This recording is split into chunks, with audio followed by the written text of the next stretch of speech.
अखन अहाँ सब सुन रहल छी करण म्यूजिक के शानदार प्रस्तुति। परिचय हुआ करण म्यूजिक वारिसनगर समस्तीपुर।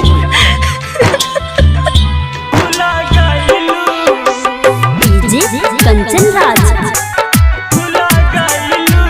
हाजीपुर वैशाली।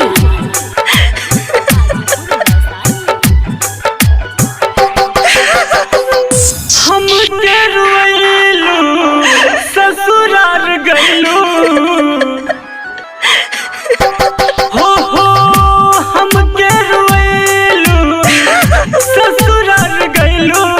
अब जा जा जा जान भुला गइलू। अब जा जा जा जा जा जा जान भुला गइलू।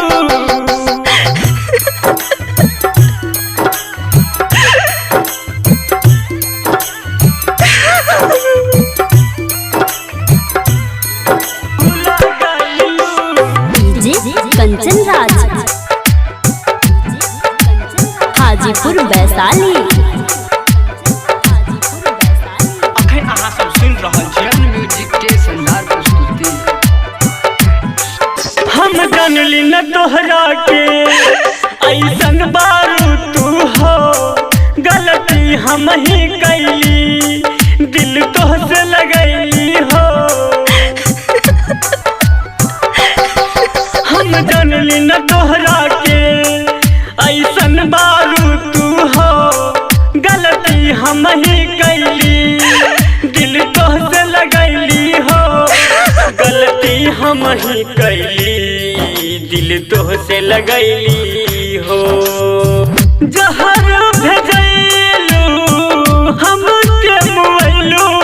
अब जा जा जा जान भुला गइलू। अब जा जा जा जा जा जा जान भुला गइलू।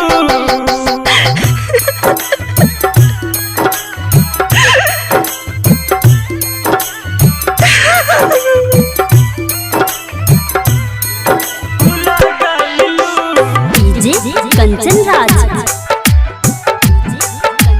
हाजीपुर वैशाली। अखन अहाँ सब सुन रहल छी करण म्यूजिक के शानदार प्रस्तुति।